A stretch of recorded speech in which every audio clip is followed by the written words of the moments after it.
E aí, gente da minha gente, hoje eu estou com vontade de ser um locutor de rádio. Já estou começando com o óculos da vergonha, porque maluco do céu, o pastor lá de Guaíra, né, um pastor que a gente vai chamar aqui de Gadareno, que é o que o pessoal chama ele lá, Gadareno, maluco. E me enviaram uma carta e a gente vai ler na íntegra essa carta. Atenção, Guaíra, Convenção do Paraná. Pelo visto, a Convenção do Paraná não está se mexendo, né? Não sai do ar-condicionado, dos carrões, viajando o estado. E resolver os problemas, pelo jeito, é só o que interessa a eles. Quando se fala do povo, nada feito. Primeiro vou tomar o gole de vinho com o óculos da vergonha. Beba água se você não bebe água, porque o seu organismo agradece.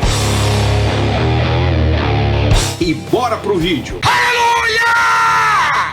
Para quem não me conhece, eu sou o Zay e você está no meu canal Fala Zion. Como é que vão vocês, evangélicos, mundo pentecostal, né? Agora aí, feriadão, acredito que vocês estejam aí curtindo o feriadão, mas eu estou aqui para dar atenção a vocês. Eu espero que vocês estejam bem, todos curtindo esse feriadão, outros correndo atrás dos seus objetivos, né? E mesmo com descanso também estão correndo atrás de seus objetivos. Afinal, a vida não dá trégua. E hoje, claro, nós vamos comentar o assunto aí lá de Guaíra. Eu recebi uma carta e eu já quero entrar logo lendo para não ficar muito extenso esse vídeo. Olha só, uma verdadeira vergonha.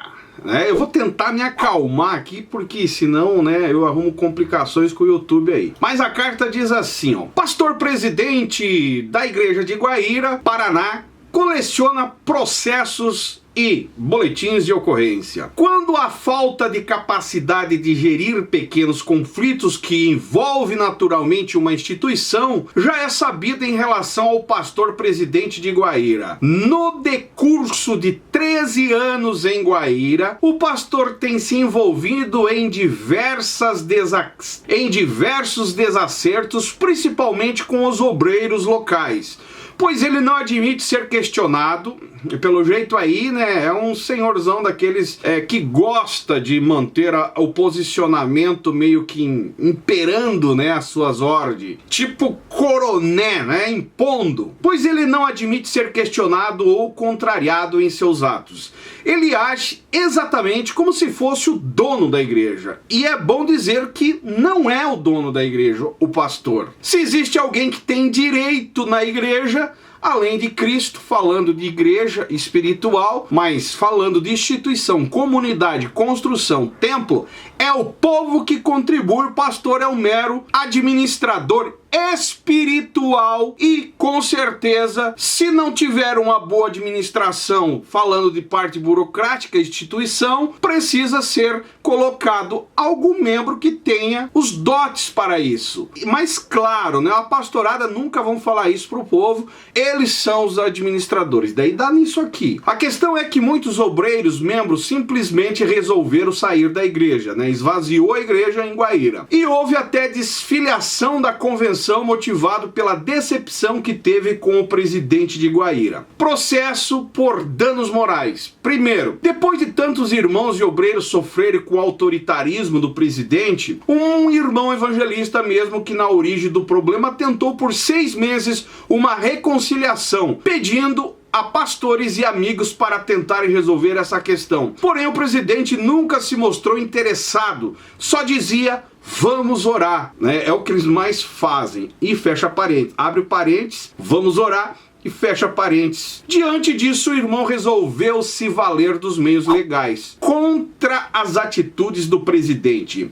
Uma ação foi movida contra ele por danos morais, pois seu filho seria batizado no dia 13 de dezembro de 2020, onde, como de costume da denominação, o ministro pai lhe é concedido a honra de batizar o filho. Tudo estava certo até o dia 11, porém no dia 12, um dia antes do batismo, o presidente entrou em contato com o pastor da congregação para avisar que o evangelista estava proibido de batizar o filho. Que palhaçada, meu Deus do céu, cara. Isso gerou perplexidade e decepção, pois tudo já estava preparado, já havia feito convite para que os amigos e filhos fossem ao batismo para prestigiar. Os integrantes do grupo de louvor convidados bem como familiares e amigos da família, sem contar a dificuldade de agora ter que explicar ao filho que ele não seria batizado. Devido às perseguições que se intensificaram, decidiu por pegar carta de mudança e apresentou em Cascavel. Mudou de igreja, né? Mudou de cidade. Porém, devido ao seu trabalho, continuou congregando em Guaíra, mas não na sede, e sim em uma congregação, indo em Cascavel esporadicamente. É uma verdadeira palhaçada, cara, né? Sinceramente, os caras acham, simplesmente pegam o outro boletim de ocorrência que foi registrado, segundo, é por esse motivo, presta atenção. Foi feito um boletim de ocorrência devido às questões apresentadas em virtude da pandemia. O irmão evangelista foi convidado por um irmão do setor para realizarem lives da escola dominical, visto que estavam suspensas as aulas presenciais. Dessa forma, as aulas eram realizadas na dependência da igreja e utilizando a página do Facebook da mesma. Porém, quando o presidente ficou sabendo que o irmão estava fazendo as lives, avisou o pastor da congregação que ele estava proibido de usar as dependências da igreja e a página do Facebook, pedindo também que o irmão fosse excluído do grupo do WhatsApp da igreja. Mas esse pastor, pelo amor de Deus, né, cara? Não existe essa questão de estar excluindo por qualquer coisa, né? Agora, simplesmente porque pediu alguma coisa de transparência da parte do pastor ou não concordou com a administração pastoral de alguma coisa que está fugindo da ética, da coerência administrativa, isso já fica caracterizado perseguição para cima dos membros. Até porque esse tipo de pastor aqui não gosta de dar satisfação, né? Mas enfim, após esse evento, o presidente fez reunião com os pastores das congregações para deixar informado que eles não dessem mais oportunidade para o irmão evangelista, não convidá-lo para nenhuma atividade em suas igrejas, e foi o que ocorreu. Após a reunião, foi-lhe cerceado todo o direito que lhe é conferido, visto estar em comunhão, pois sua carta de mudança consta exatamente essa descrição em plena comunhão. O cerceamento das atividades foi devido às intensas perseguições que se segue. Cara, eu não sei como uma igreja se mantém acreditando num pastor que persegue membro, porque os membros querem, né, trabalhar e querem a transparência, a verdade. Eu não sei como tem tanta gente ainda que estima um tipo de pastor a esse nível. Não sei, cara, eu não posso mais aqui pegar pesado, mas a verdade é o seguinte: vivemos tempos difíceis. O terceiro BO desse pastor de Guaíra, olha só, Guaíra, Paraná. Em virtude do irmão estar membrado em Cascavel, ele resolveu conversar com o pastor da congregação e o presidente para lá em Cascavel batizar o filho, ficando felizes com a decisão, e logo já lhe apresentou a data do batismo. Porém, quando o pastor presidente de Guaíra ficou sabendo que ele ia batizar o filho em Cascavel, se reuniu com o presidente de Cascavel e começou a falar mentiras com o intuito de impedir que batizasse o seu filho lá também. Meu Deus, cara, olha, sinceramente, dá uma repulsa de ler isso aqui, cara. O cara deve ter uma paixão por esse irmão, né? A perseguição é grande, que o cara sai, né, daquele contexto, né, o fiel sai porque não deixaram batizar o filho, né, e ele resolve congregar em outra cidade, e o cara vai atrás do presidente da outra igreja para assim também permanecer a ideia de não batizar o filho. Cara, a perseguição está estampada. Isso aqui, né, bem que fizeram, né, registrar boletim de ocorrência. Se todos os membros fizessem isso, com certeza não havia falsos profetas, enganadores, homens que, né, não têm compaixão pela própria vida, quanto mais pelas almas. Estão só por interesse de grana e dinheiro. Aproximadamente uma semana depois, o pastor da congregação avisou o irmão que o batismo do filho estava cancelado. O irmão evangelista ficou sem entender. Quando ficou sabendo dos fatos envolvendo, descobriu que o pastor presidente de Guaíra se reuniu com o presidente de Cascavel. O pastor vice-presidente de Cascavel pediu que o irmão fosse conversar com o presidente de Cascavel. Nessa conversa, ficou sabendo que o presidente de Guaíra disse ao presidente de Cascavel que ele só permitisse o batismo se fosse retirado o processo e o boletim de ocorrência movido contra ele. E ainda disse que estava organizando uma caravana cheia de rebeldes para Cascavel no dia do batismo, a fim de fazer um motim e afrontar o presidente de Guaíra. Quando o presidente de Cascavel ouviu o irmão relatar tudo o que aconteceu desde o princípio e as perseguições que estava passando, tendo ele provas de tudo, inclusive o porquê do processo e o boletim de ocorrência contra o pastor de Guaíra, o presidente voltou atrás da decisão e disse que o batismo estava confirmado, o qual ocorreu e o irmão enfim batizou seu filho. Parabéns ao pastor de Cascavel, cara.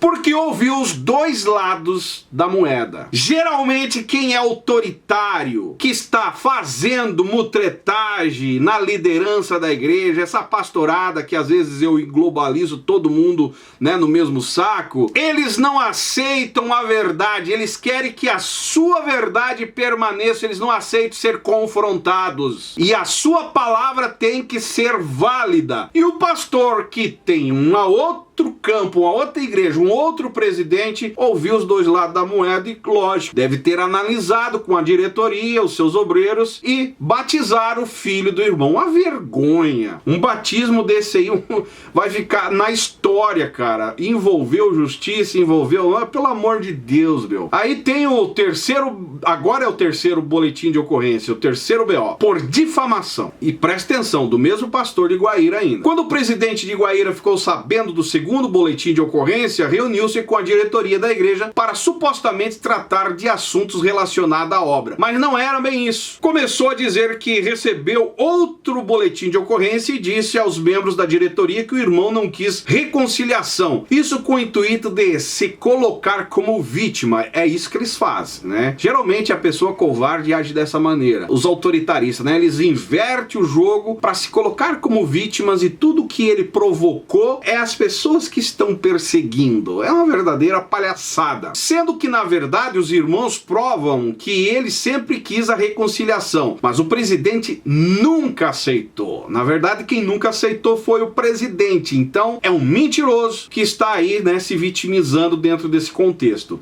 Amém! Os membros, diante da mentira do presidente, ficaram exaltados, dizendo que iam orar para repreender o diabo, se referindo ao irmão. Outro, ainda mais exaltado, diz que iam orar com os boletins de ocorrência debaixo do joelho. Há também um processo contra a igreja que ocorre o risco de perder um patrimônio considerável, patrimônio esse que foi adquirido pelo presidente anterior. Na verdade, a igreja está perdendo patrimônio e muitos membros. Há um ano, o presidente se reuniu com a diretoria e decidiram por vender um terreno e comprar outro mais barato com a suposta justificativa de construção da casa pastoral. E daí o dinheiro se perde pelo caminho. Nós já sabemos dessas estratégias aí e Guaíra abre o olho com isso. Detalhe, o pastor presidente mora com a sua esposa em um sobrado com piscina, a qual a igreja paga quase R$2.000 de aluguel. Os obreiros que apoiam o ato do presidente são beneficiados de alguma forma, uns para ganhar algo, outros por medo de perder algo que beneficie eles. Exemplo, o maior apoiador no mês de janeiro foi colocado como vice-presidente, o outro, daí isso aí é jogo de interesse para vocês entenderem. Sempre quem está em volta de quem está fazendo mutretagem, né, pastores que estão aí aprontando e aquela galera que apoia ele, todos eles cobrem um pouco da fatia. Essa é a verdade. Não é porque é homem de Deus. Entenderam? E quem está lá compactuando, né, ajudando a cobertar, ajudando a passar pano, eles acabam recebendo benefícios, são promovidos, salário aumenta, pegam as igrejas melhores no campo. É exatamente assim que funciona. E pelas informações, ele ganhou uma bela comissão pela venda do terreno da igreja. Olha aí. O outro evangelista foi colocado para pastorear um setor. Ele fez algumas alterações na programação da igreja, reduziu o culto ficando somente no domingo e muitas vezes ele colocou outro para conduzir o culto e vai praticar ciclismo. Resumindo preguiçoso, né? Tira os cultos e no final só querem viver uma vida boa e obrigando você a ofertar e dizimar. Verdadeiros canalhas da fé. A igreja perdeu mais da metade dos membros, mas devido ele estar enganjado e apoiar o presidente, ano passado foi consagrado a pastor. E os membros saindo pela porta dos fundos, abrindo outras igrejas, desgostosos, e eles, né, tá entrando dinheiro, tá bom, né? A igreja de Guaíra precisa abrir o olho, pelo amor de Deus. Como é que vocês conseguem? A pergunta que fica aqui, como é que o povo de Guaíra deita a cabeça no travesseiro e dorme? Será que vocês têm paz de saber que o pastor está fazendo todo tipo de maracutaia para se manter no poder e tá tudo certo? Aonde Deus está nisso? Aonde que há a manifestação de Deus, a direção de Deus para tudo isso? Ganância, desejo por poder, imposição de autoridade, e isso é ser homem de Deus? Pelo amor de Deus, né?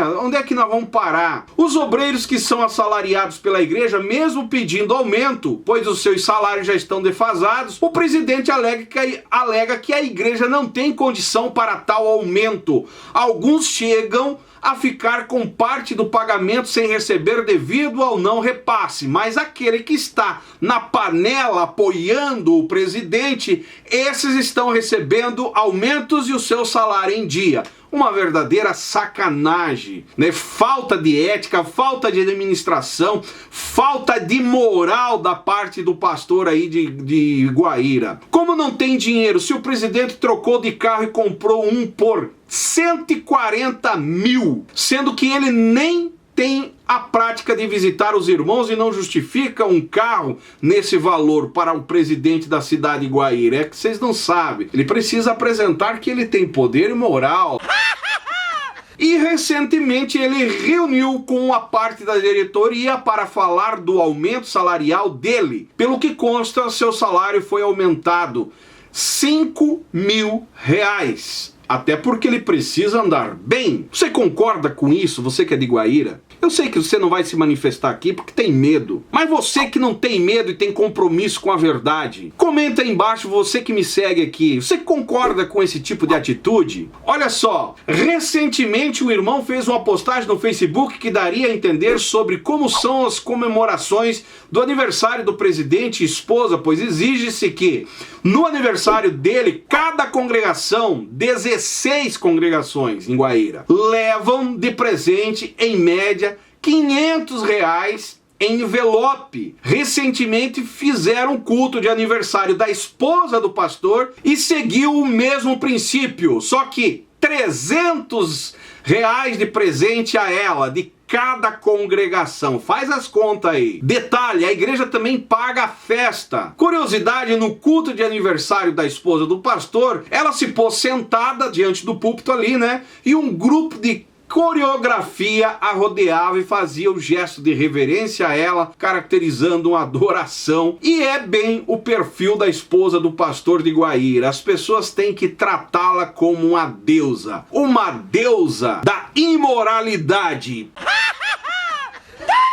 Porque se uma mulher dessa, né, vive achando que o marido fazendo tudo o que faz está certo, os dois são imorais, não tem liderança, falta de ética, má administrador, mau pastor, um verdadeiro falso profeta, que sinceramente é uma vergonha, né? Aonde está o conselho de ética da convenção? O senhor presidente, o homem, né? O senhor da lavoura, aonde anda vocês que não estão olhando para a realidade de Guaíra? O povo precisa me encher aqui de recados pedindo, pelo amor de Deus, Zion, ajude nós. Tem que expor porque nós não aguentamos mais a realidade de Guaíra. E a convenção, para onde andam? Qual é o foco da convenção do estado do Paraná? Qual é o propósito? Não é o povo? Ou é só o dinheiro, a mensalidade que vocês recebem dessas igrejas pelo estado? Ou é só o poder, o jogo de interesse que vocês se interessam? E o povo, né, deixam? Tá saindo gente da igreja, não tem problema, né? Estão abrindo outras, não tem problema. forma. Cara, eu não consigo entender o porquê que não se atentam, né? Eu sempre digo aqui que convenção não serve pra nada. Amém? É um verdadeiro sindicato sem finalidade nenhuma, sem propósito nenhum. Principalmente quando existe um pastor que está querendo fazer as coisas corretas e que às vezes não compactua com o erro, né? Aí eles também massacram. Agora, se é um pastor que está compactuando com aquilo, né? Com a organização convencional, mas a igreja está largada, as traças abandonadas, só jogo de interesse, de poder e corrida por dinheiro, a maligna convenção, a convenção faz vista grossa e deixa as coisas andar assim. Aonde está a atenção da convenção do Paraná em cima da cidade de Guaíra? Vocês precisam ir lá e ouvir os membros, afinal vocês são pagos para isso. Mas até agora nada tem acontecido e eu espero que você compartilhe esse vídeo, que você divulgue esse vídeo para que todos saibam o que está acontecendo. Talvez assim eles criem vergonha um pouco, né?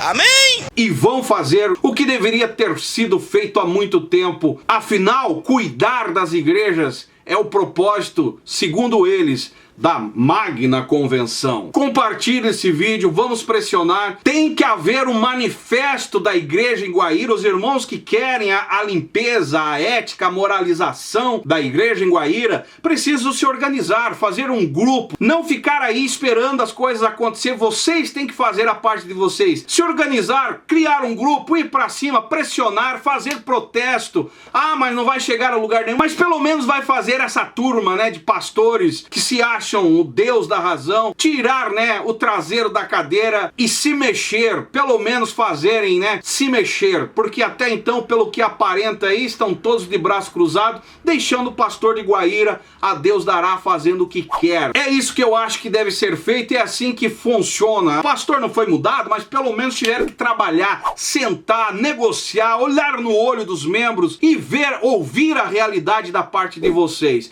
Se unam, porque a união vai fazer a força e vocês têm o poder, porque são vocês que mantêm, vocês que ofertam. É uma comunidade evangélica e uma comunidade é um grupo, não é um comandante, um ditador com fachada de pastor que vai fazer o que bem quer fazer. Não, é vocês, povo, que tem a força. Amém? Se você concorda comigo, deixe seu comentário aí embaixo. Se você não é inscrito do canal, se inscreve, porque eu preciso bater 100 mil inscritos aqui. E você, pelo amor de Deus, se inscreva aí, faz uma conta no Facebook, ajude a divulgar o nosso trabalho. E se você não me segue também nas demais redes sociais, estou diariamente no Instagram, no Facebook. E esse é o canal Fala Zay, estamos juntos por um Brasil e um mundo melhor.